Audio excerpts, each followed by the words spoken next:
nos contar e se descrever quem é o Aderbal? Uhum. Então, Aderbal Fortes de Sá Júnior. Eu nasci na Rua Cruz Machado, 1936. Então, vou fazer 90 anos daqui a pouco.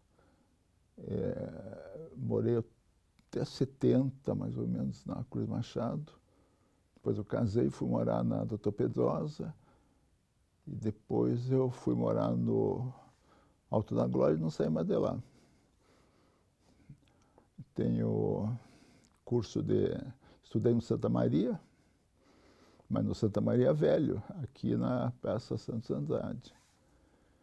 Depois eu passei pela Escola Preparatória de Porto Alegre, que é o 2º grau, 3º grau, o científico antigo. E fiz Direito na Faculdade de Direito de Curitiba. E como todo estudante de Direito, você vai parar em outro lugar, né? Daí eu resolvi cair no jornalismo. Mas eu tinha já um problema com jornalismo com 11 anos de idade. A gente tinha um time de futebol ali na rua e quando eu tinha um jogo importante, eu escrevia uma notinha à mão e me entregava no Diário da Tarde.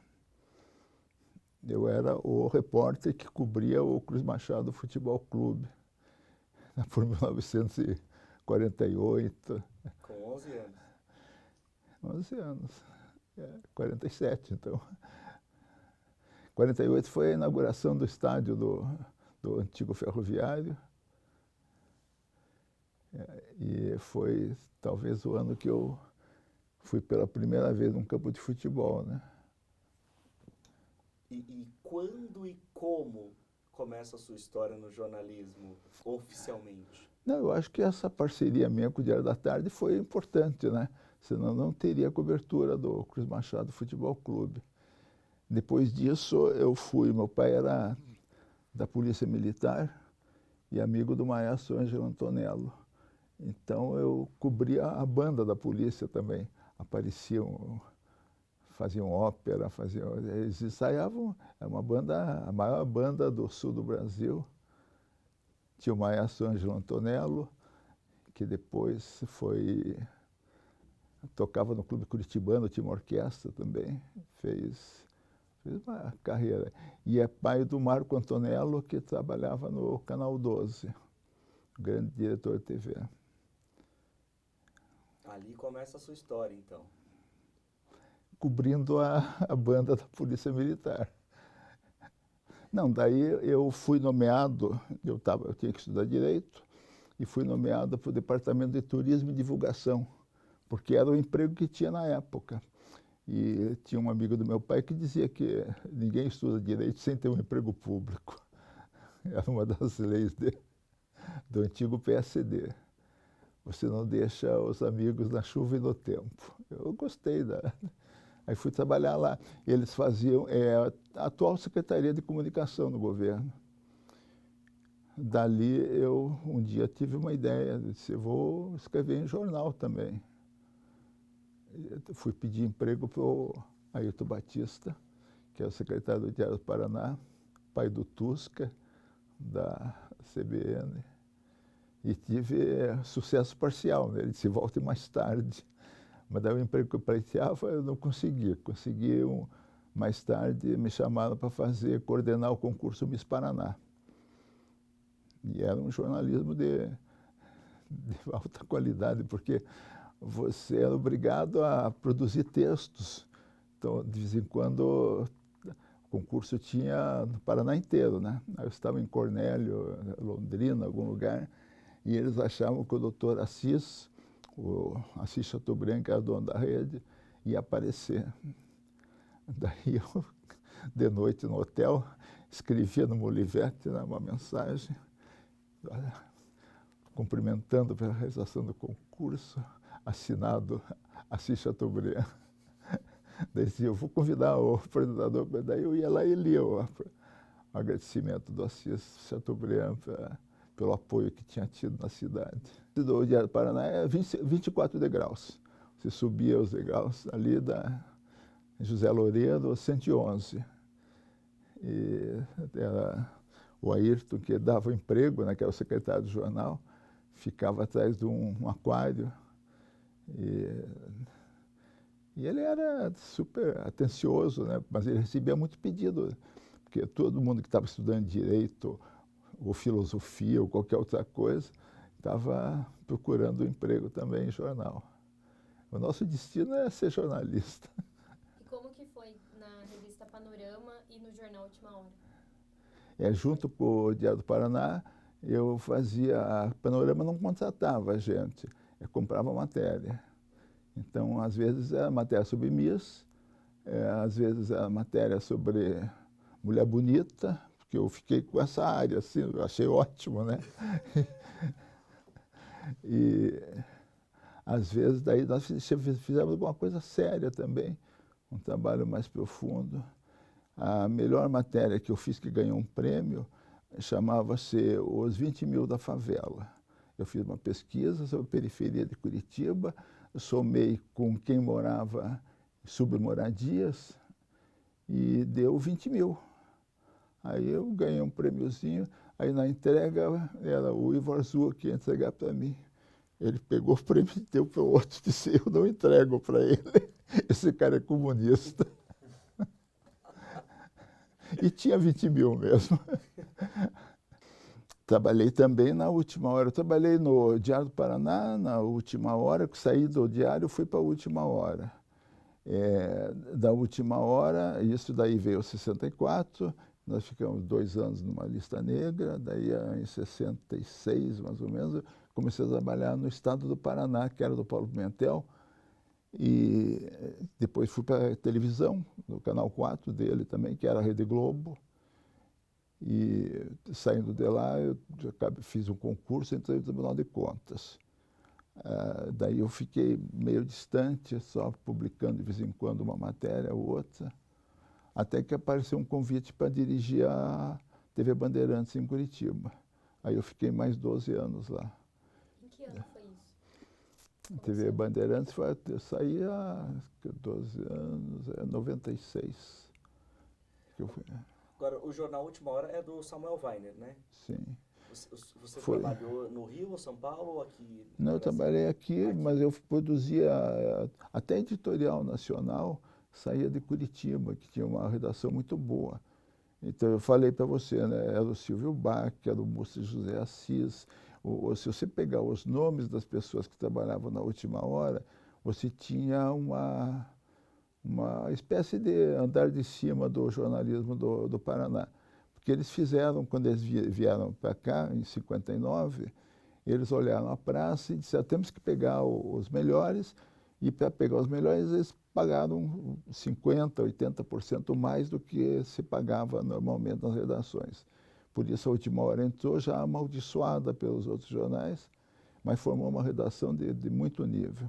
O Múcio José Assis, que era secretário, passou para São Paulo e ficou dirigindo fechando todas as Últimas Horas do Brasil na fase final. Você chegou a conviver com o Samuel Weiner ou não? Não, ele vinha a Curitiba, se conversava com ele, mas a melhor conversa que eu tive com ele foi através da biografia dele, né, que é brilhante. Da autobiografia? Não, da biografia que foi escrita pela Carla Monteiro, que é uma maravilha.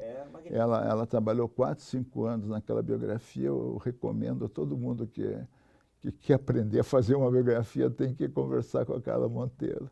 Ela chegou a conversar com você para fazer a biografia ou não? Não, porque a biografia está muito focada na figura do Samuel, e então ela fez aqui de São Paulo, Rio, pesquisa em jornal, mas eu vi que ela deu uma entrevista em algum lugar aí, e disse que trabalhou 4 anos para organizar aquilo tudo, né?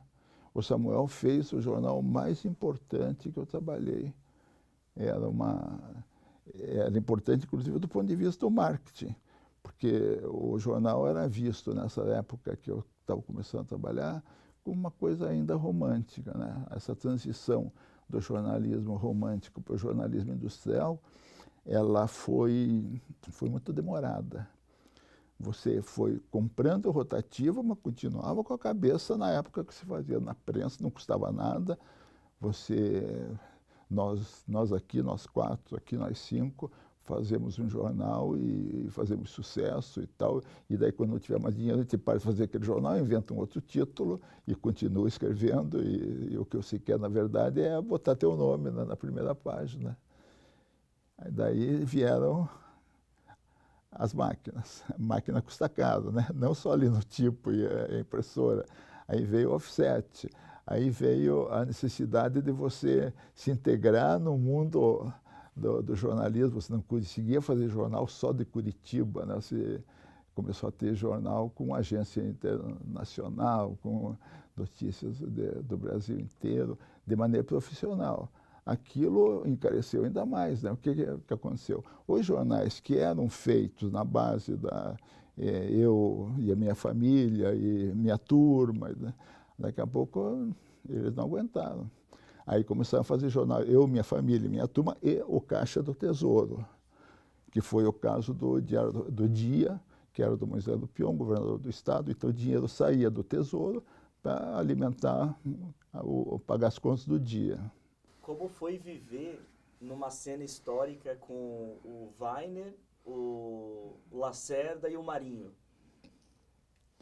Samuel, eu gostava muito dele.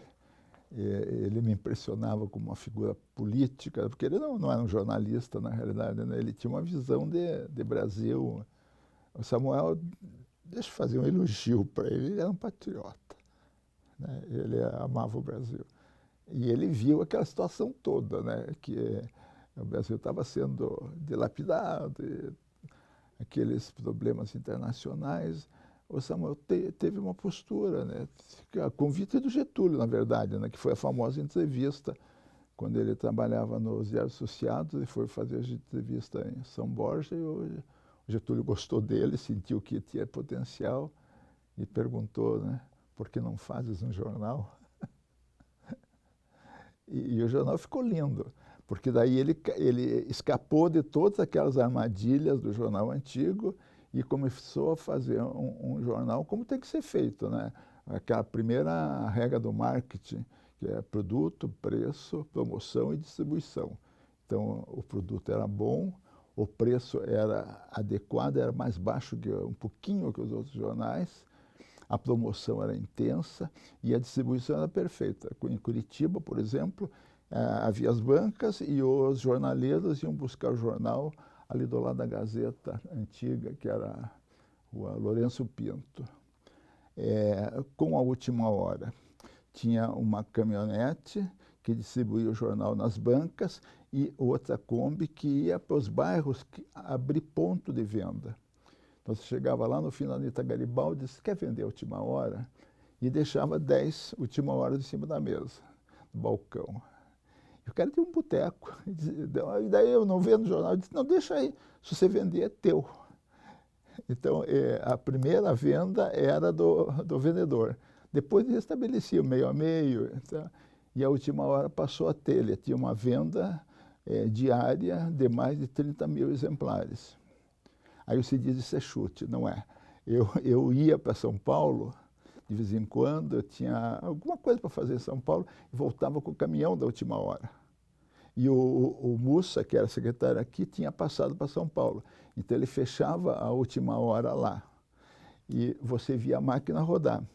A máquina para rodar, o chefe de impressão ia lá, zerava a rotativa, e olhava e dizia, fazia um relatório, Curitiba. Então se via que para Curitiba e para a região estava vindo 33, 35 mil exemplares. E parava em Ponta Grossa, deixava alguma coisa, e tinha também uma saída ali em Londrina, que ele parava daí e engatava num outro ônibus, o caminhão, que levava para lá. 35 mil diários. Diários na banca, sem assinatura. A Gazeta vendia bastante porque tinha assinatura. O Diário tinha assinatura, não vendia menos, mas tinha assinaturas. E a Última Hora não, vendia no MUC, né? Vendia nas bancas. Você comentou dessa mudança do jornal mais romântico para o jornal comercial. Como que foi para você essa mudança e que história que mais que para você exemplifica essa mudança? Caminhonete. Aí ele alugou uma charrete que ele tinha para alugar ali na Carlos Gomes. A charrete só tem 2 rodas, né? Então, quando foi para carregar a bobina, ele levantou a bobina naquele guindaste e colocou no local, na parte de trás da charrete, a charrete levantou e o cavalo ficou desesperado lá em cima, todo mundo puxando para baixo. E rodou, o jornal não deixou de rodar. Mas então, a consequência, assim, tem gente que entrou e não entendeu. O momento não é mais romântico, no momento você tem que se organizar. Isso aqui é um negócio, não dá para... A gente recebia vale. Então, a instituição do vale semanal foi terrível, porque o vale também às vezes não vinha menor. Não, essa semana não foi boa. Imagine.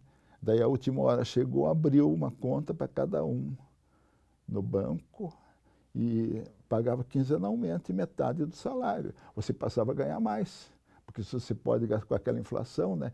Imagina você receber metade do salário no dia 15, e você já está com o preço do dia 15, você não está ruído o teu salário. Nós pegamos anos terríveis na última hora também, né? Que foi a inflação do final da ditadura, e do governo Sarney. Aí a última hora já estava em São Paulo, aqui já tinha fechado. Foi um episódio muito triste, né, o fechamento da última hora, porque foi um grupo de garotos, estudantes de escola do ensino médio, dirigido pelos professores, e eles estimulavam: vamos quebrar os comunistas. Aí eles quebraram a última hora. Eu estava lá dentro, um medo danado, imagine. E você pode narrar para a gente a tua trajetória e experiência dentro do jornalismo cobrindo esporte, como você comentou? Eu nunca cobri esporte, eu amo esporte, mas eu cobria... Primeiro eu fiz concurso de Miss, depois eu fui para geral, eu comecei a cobrir cidade. Eu fui um bom repórter de cidade. Eu frequentava o nascimento do IPUC, eu não saía lá de dentro. Eu entendi o plano Agache, entendi a reforma que o Jaime Lerner fez, o plano do IPUC, né, de 1970. E entendo hoje o que aconteceu e o que deixou de ser feito, né? O projeto de 1970 era para fazer metrô. Então, hoje, quando você leva 2 horas para sair do portão e chegar até a Santa Cândida, você tem que pensar o seguinte: nós deixamos de fazer uma coisa que estava prevista no plano diretor de 1970. Aí teve uma entrevista em 1972, 73, que o Jaime Lerner, que era o prefeito, ele mostrou, disse: olha, aqui vai ser a trincheira do metrô. Então, nós vamos, na hora que adensar o movimento, a gente enterra o metrô, que é esse ônibus articulado vai virar vagão do metrô, e vai passar por cima um outro ônibus rápido, que é o ligeirinho. E as laterais iam ser 2 pistas de tráfego rápido, mas que não iam estar como estão hoje, que tiveram que jogar o ônibus em cima também. Foi uma parte que não foi cumprida, né, do projeto. Mas o projeto é belíssimo. Então, eu entendia de cidade. Depois, eu passei a entender um pouco de política. Eu fui cobrir a Assembleia. E hoje eu sou meio clínico geral. E nessa época dessas coberturas, você estava trabalhando em quais veículos? Eu trabalhei no Diário, quando eu comecei a cobrir política no Diário. Cidade e política ao mesmo tempo. Depois, na última hora, eu fazia uma coluna de política que tinha sido anteriormente do Silvio Bach. O Silvio Bach daí tinha feito muito sucesso com aquele filme, esqueci o nome, o primeiro filme dele foi para o Rio, e daí sobrou, me chamaram, eu assumi a coluna, fiquei fazendo política lá, o que causou, eu estava na lista dos malditos, né, em 64, saíram atrás de mim. cobertura mais desafiadora desse teu tempo aqui em Curitiba? Eu acho que tem que misturar as duas coisas, né? Porque você cobre Assembleia, você cobre Câmara de Vereadores, e você começa a ver que é tudo a mesma coisa, né? É uma representação de má qualidade, que toma decisões erradas, e a cidade é prejudicada com isso. Então, basicamente, tinha uma coisa assim, a gente era curitibano, gostava da cidade, queria ficar, dói, né? Você vê que tem uma solução e que a solução não está sendo adotada por interesse econômico, alguém está ganhando com aquilo. Eu acho que foi esse negócio dos 20 mil da favela também, né? Houve o favelamento, é uma coisa que todo mundo sabia que ia acontecer, porque quando em 75, antes disso, né, a gente fala que foi culpa da geada negra, que veio todo mundo para as cidades grandes. Mas não, antes disso já tinha um plano de trocar o café pela soja, de pegar e tirar essa dependência excessiva que o Brasil tinha da cultura cafeeira. Resultado, vem gente para as cidades. Aí isso foi agravado e acelerado em 1975 com a geada negra. Como você tinha isso, você tinha que ter um projeto. O que nós vamos fazer quando chegar todo mundo? Então, você tem um sistema viário que não aguenta, você tem um sistema de infraestrutura de saneamento que não vai dar conta. E os problemas estão aí até hoje, né? Você fica olhando o que aconteceu. Não, é o que deixou de acontecer. Estava tudo previsto. O Plano Agache, que é de 1941, já dizia tudo que tinha que ser feito. E a gente escrevia isso. O pior é que você tem, o jornal não tem essa capacidade que a gente imagina de mobilizar as pessoas e de mexer com a cabeça de... Um deputado é um deputado, né? Ele está ali por algum motivo.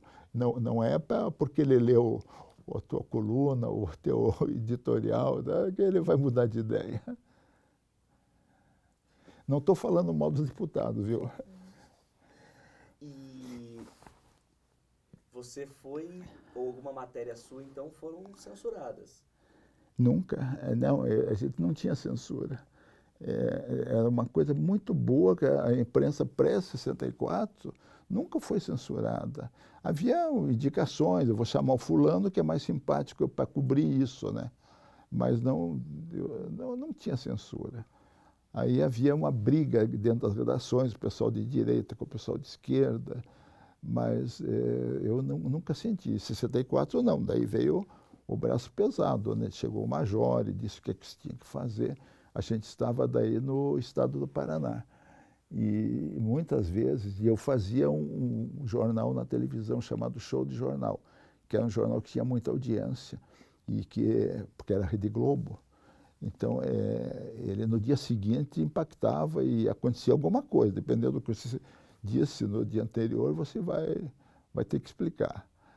E daí a gente chegava, recebia muita visita, né? É melhor não escrever mais isso e tal.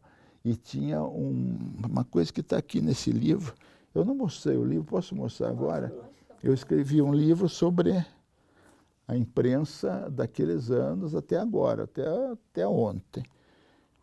E nesse livro tem aqui no final um anexo que mostra todas as matérias. É o anexo 1, ó.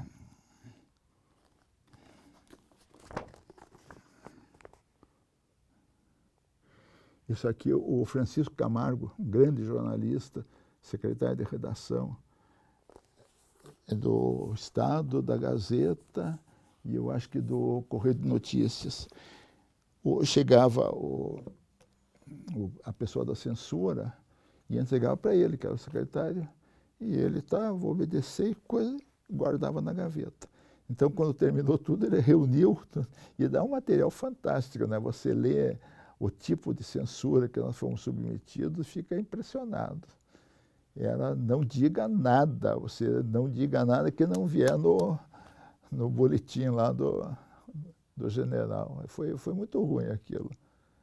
Você comentou que tinha ficado 2 anos na lista negra da ditadura. Conta um pouco mais o que levou a isso e como que foi esse período para você.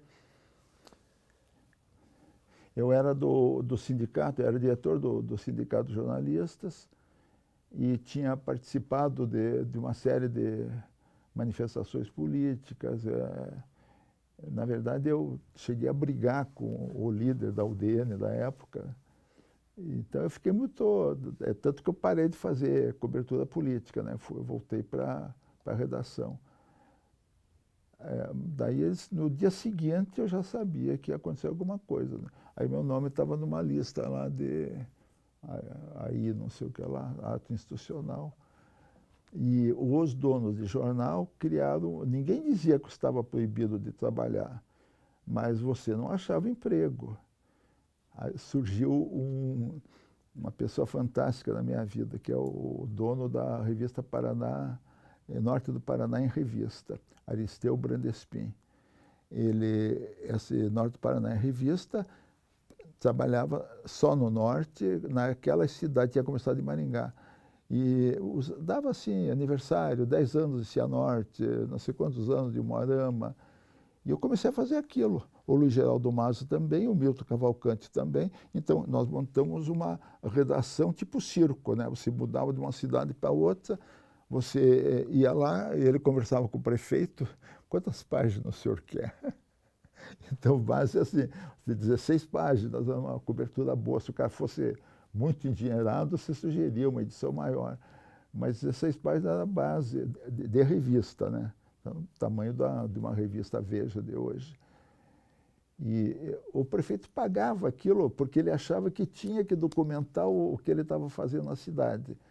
Então, você entrevistava os fundadores da cidade, você pegava o engenheiro que estava tocando o planinho, o diretor da cidade, pegava a pessoa que estava cuidando da água.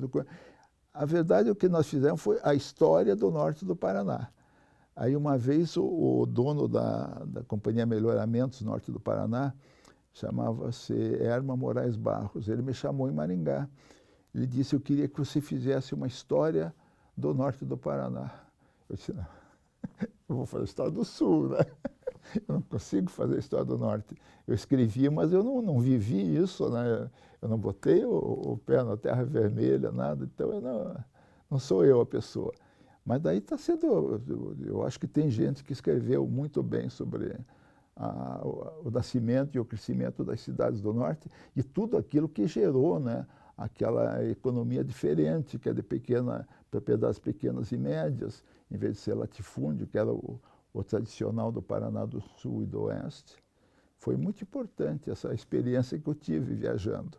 Aí tem uma fotografia que eu coloquei aqui também, que é no final de uma viagem que nós fizemos no norte. A gente estava indo fazer o aniversário do município de Guaíra. E ainda existia 7 quedas. Aí a gente foi no meio das 7 quedas, aqui a água está caindo no fundo, e eu tirei a fotografia junto com o Aristeu e com o fotógrafo.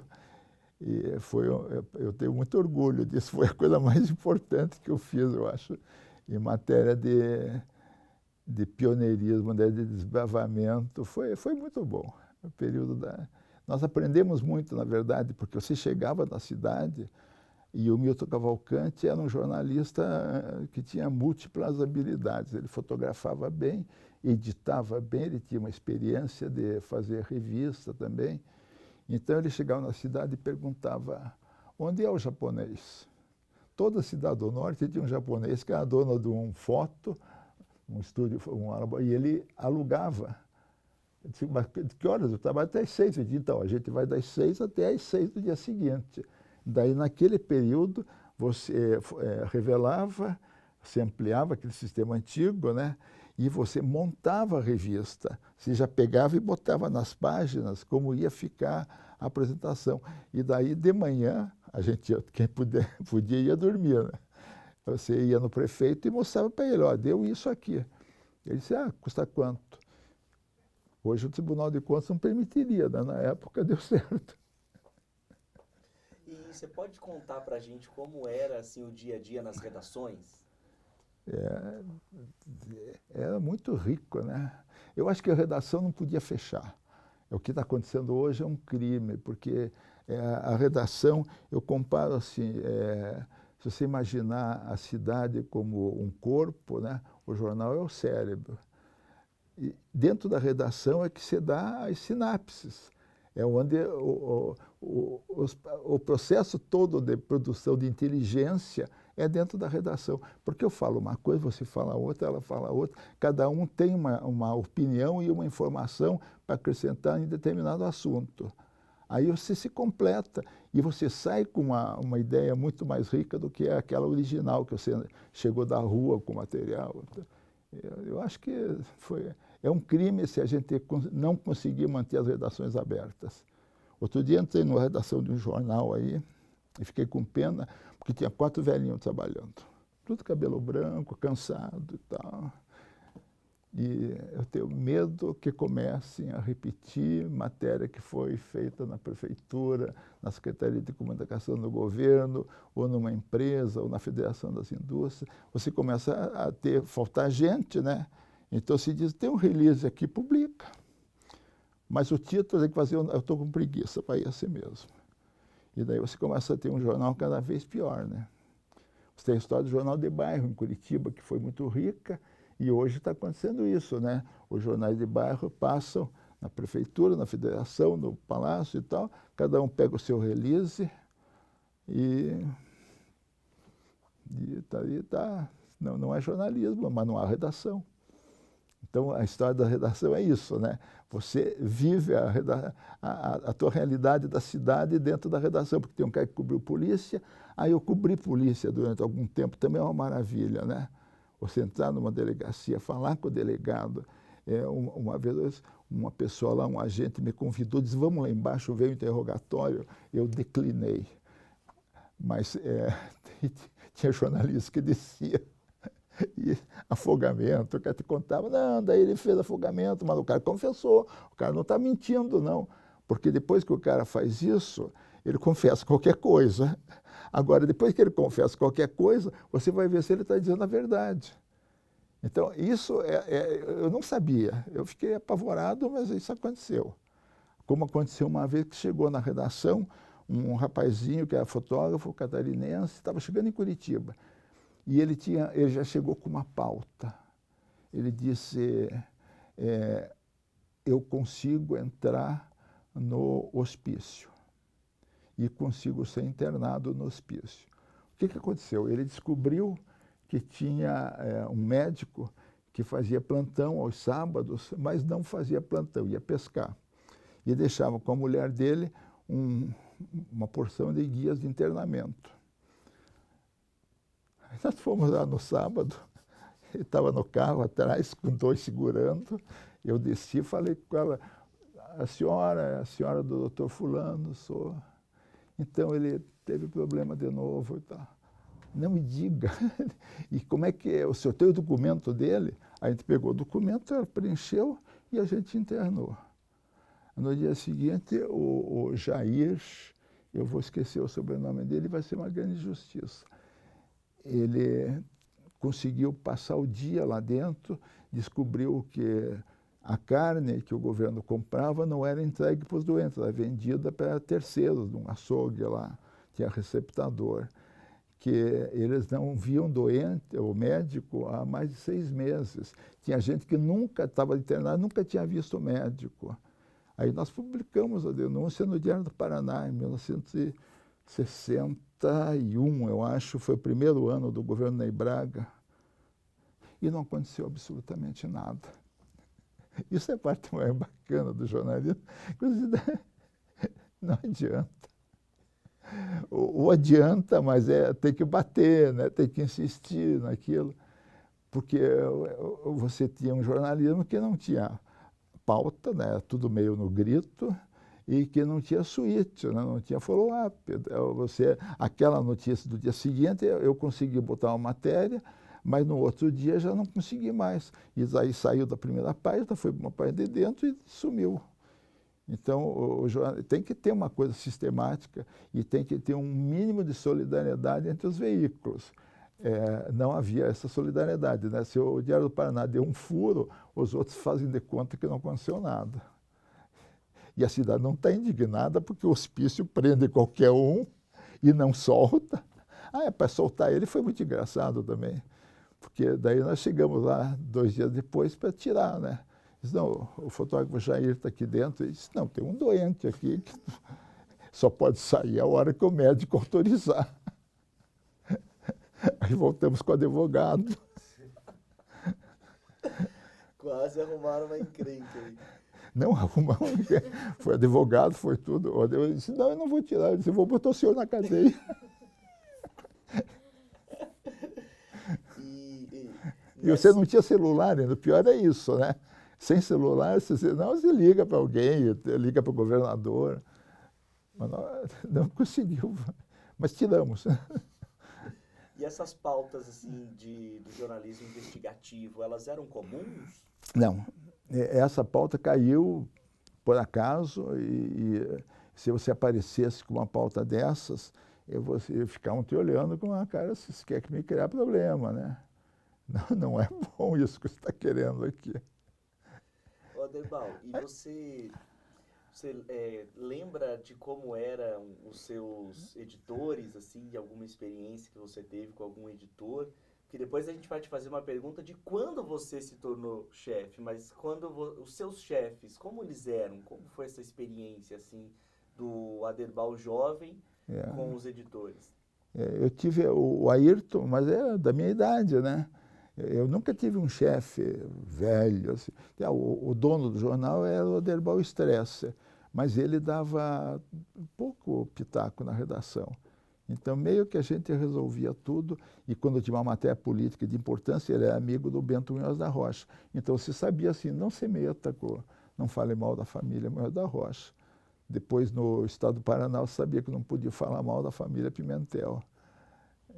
Mas os chefes eram tudo da minha idade. O Mussa era muito mais moço que eu.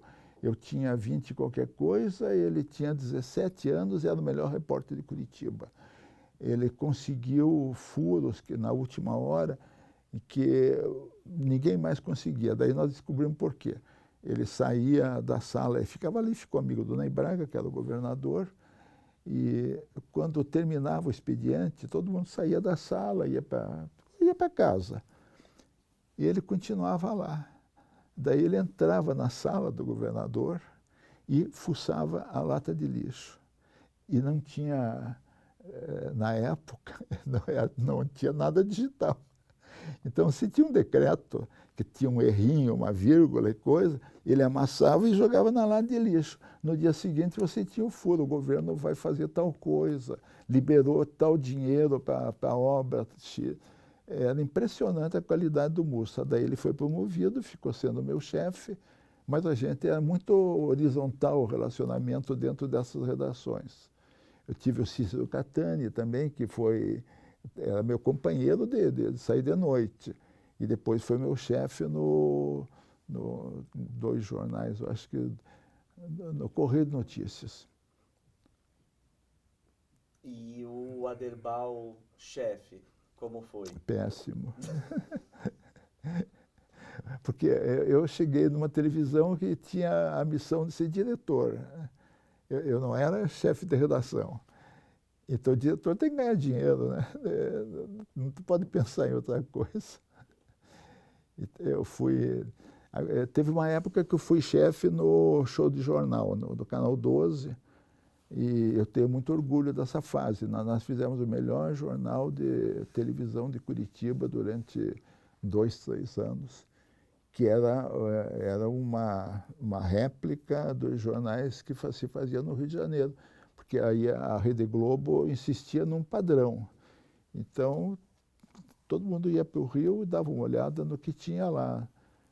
E eram grandes editores, Armando Nogueira era o chefe do jornalismo da Globo, e você tinha liberdade para fuçar todas as áreas do jornalismo.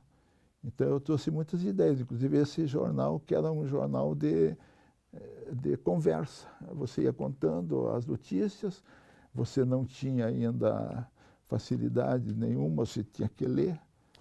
Então você ia conversando e ia criando uma habilidade para decorar texto. como se faz em teatro. Então eu disse, isso aqui é um jogral, isso aqui não é jornalismo, isso aqui é teatro. E a apresentação era muito boa, assim, a Laís Mão, o Jamur Júnior e o João José de Arruda Neto eram os 3 apresentadores originais. E todos os 3, assim, muito bem formados, gente que estava preparada para fazer aquilo, tinha feito teatro, já tinha... O Sally Volokita foi uma figura maravilhosa na minha vida, fazia um jornal chamado Jornal da Cidade. E ele inventou o bordão Vai para a Tribuna. Saiu a partir do jornal do Sally Volokita.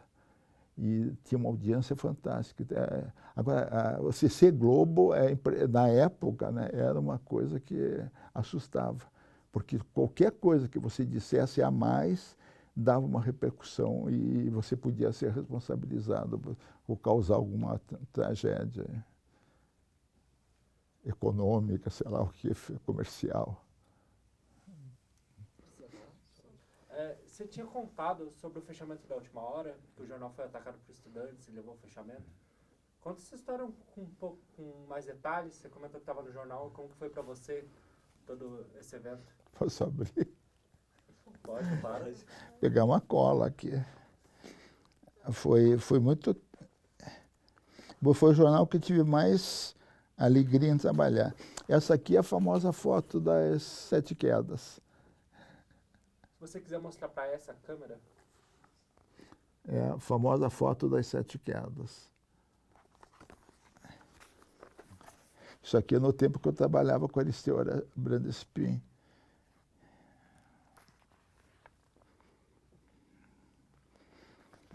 Começa aqui, ó. Brandespin chega à última hora. Ele viu que ia fechar, aí chegou na redação. Se alguém quer trabalhar para mim, eu.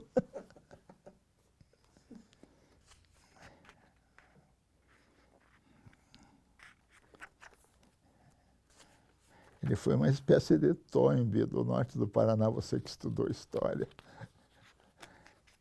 Foi impressionante. Ele tinha um cuidado assim de, não, mas tem que ter tudo. Pegue mais uma informação. Tem um fundador lá que é fulano, está não sei aonde, vamos até lá conversar com ele.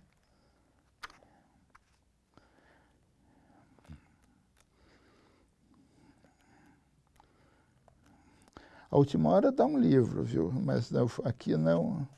Aqui deu só um pedacinho de livro. Isso aqui foi a greve histórica que os jornalistas fizeram em 63. Eu era um dos líderes da greve, isso aí também me ajudou a entrar na lista negra depois de 64.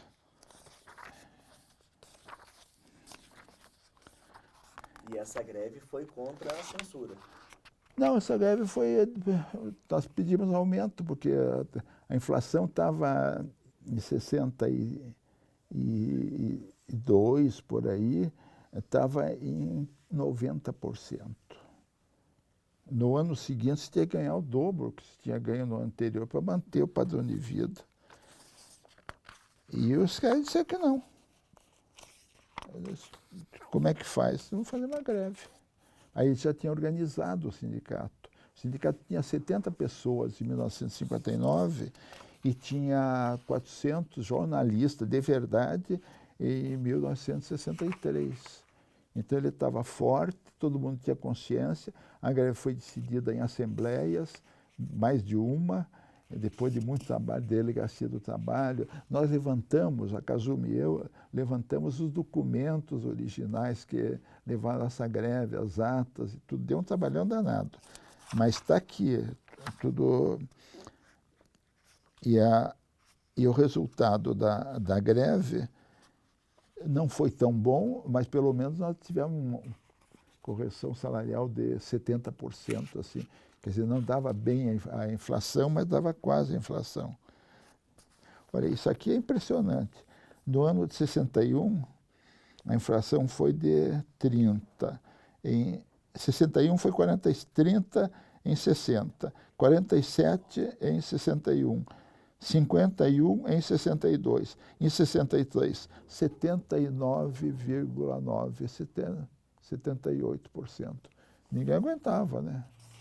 E daí os caras dando vale, e não, mas eu não tenho todo o dinheiro, e daí vamos para a greve. Aderbal, nesse livro você traz em forma de obituário, né? Como aconteceu. Você não está gravando nada. A gente tá gravando, mas pode É, falar. tá. Sem problema. A gente está só trazendo, né, um pouquinho sobre o livro. Ele trata sobre a crise do jornalismo em Curitiba e ao que se deve o fim dos grandes jornais da capital. Pois é. Então, os jornais faliram por causa dessa história do cordão umbilical. Todo jornal estava ligado no Palácio. Criaram um sindicato, tinha um sindicato de jornalistas e tinha o sindicato dos donos do jornal.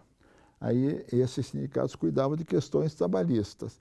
A associação dos proprietários de jornal cuidava de um acordo que era feito ano a ano com o Palácio Iguaçu e subacordo, né, com a prefeitura de Curitiba, alguns tinham em Araucária, São José dos Pinhais também queria aparecer. Então você conseguia montar isso. Aí de uma hora para outra sumiu aquilo. Inclusive o Tribunal de Contas começou a exigir, me diga, você não pode pegar a matéria que você recebeu. Então isso aqui foi escrito na Secretaria, sei lá, dos Transportes, foi inaugurada uma estrada. Essa matéria está escrito, foi inaugurada uma estrada, foi feita por alguém, o José da Silva e tal. Ele fez a matéria, fez o título e entregou. Aí você pega aquele, publica e cobra. Como é que você faz? Isso não tem nenhum sentido. Aí o tribunal começou a cobrar isso, né? Você não pode cobrar matéria como se for matéria paga. Não está identificado como matéria paga, está simplesmente publicado o que sai, o que te mandaram do Palácio. Não vai dar certo. Daí os jornais perderam essa.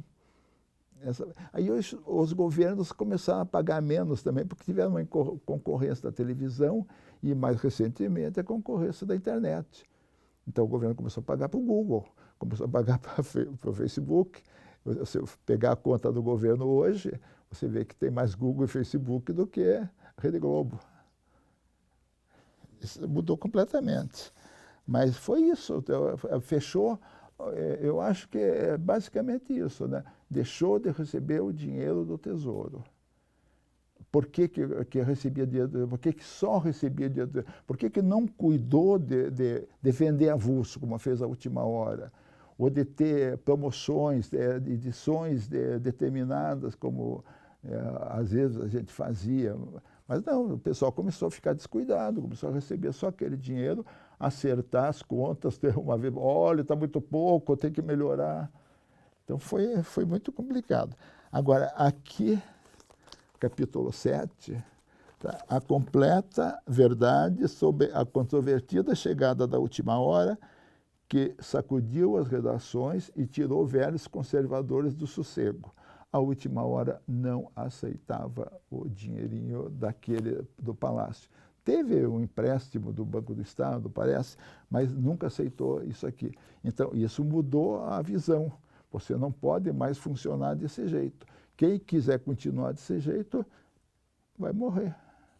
Foi o que aconteceu. Falta de marketing. Isso aqui é a antiga redação da Última Hora. Nós fizemos uma reunião em 1985. Você olha, era, tirando eu, falsa modéstia, né? Era só cobra. Agora todo mundo ganhava 80% mais do que nas outras redações. Foi uma época assim divertida, né? Você fazia um jornal muito bom, você tinha a satisfação de vender o jornal, de ver o jornal, a pilha na banca, baixar, e se você ficasse do lado, você via a reposição, que a Última Hora inventou também. Você passava uma vez, depois passava de novo, vendo uma banca lá que não vendeu muito, tirando daquela, levando para uma que tinha vendido tudo. Então, a Última Hora tinha de 5% a 10% de encalhe. Os outros jornais tinham de 20% a 30% de encalhe.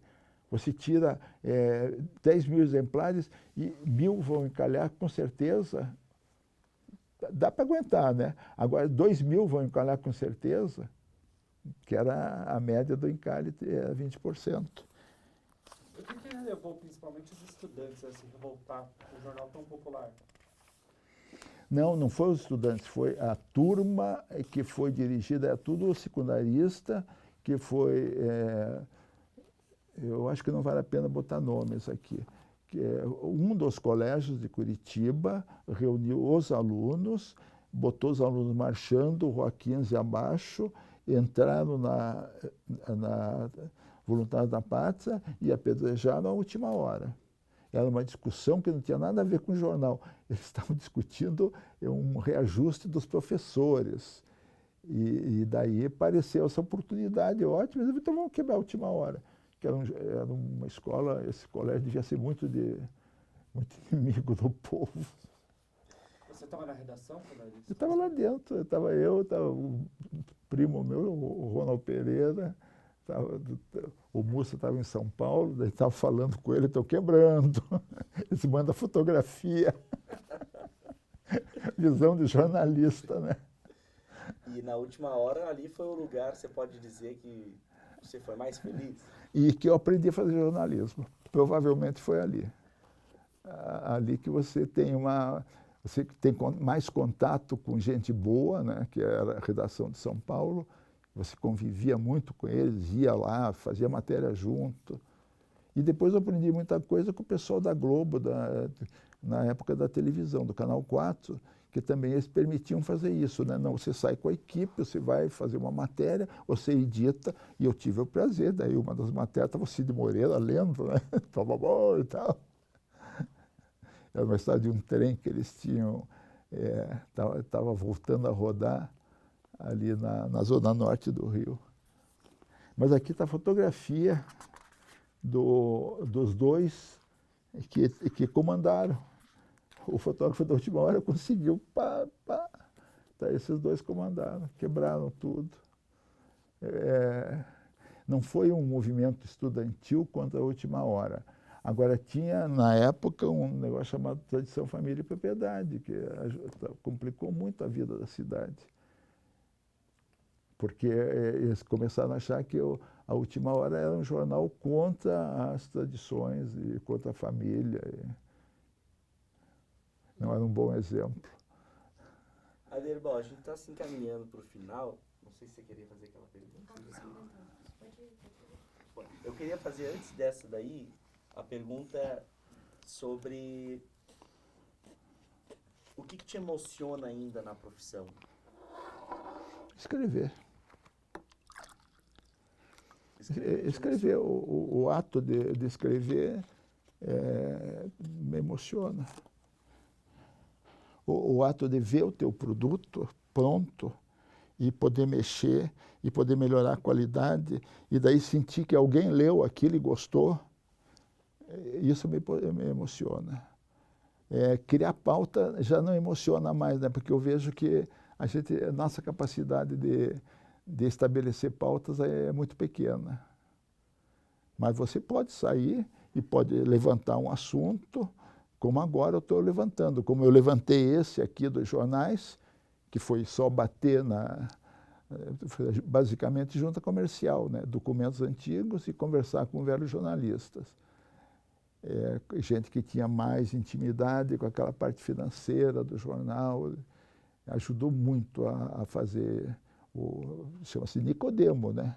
Porque ele, na verdade, não é uma biografia. Ele é um obituário triste, né, dos jornais que fecharam. O que você diria para as novas gerações de jornalistas, como nós, que estamos chegando? Continue escrevendo. Mas tem que escrever bem, né? Então, tem um truque que eu usei. Eu peguei a New Yorker, que eu acho que é o melhor texto de jornalismo desse tipo que eu gosto, né? E comecei a traduzir a New York e descobri o que tinha que podia servir para o meu texto, para o meu jornalismo. Não sei se todo mundo essa forma vai funcionar com todo mundo, mas é boa. Você escolhe alguma coisa, se falar francês bem, você pega como a François, algum do Le Monde, pega alguma coisa porque geralmente as redações delas são maiores, eles não são melhores que nós, mas tem mais gente na redação. Aí você consegue fazer mais sinapse.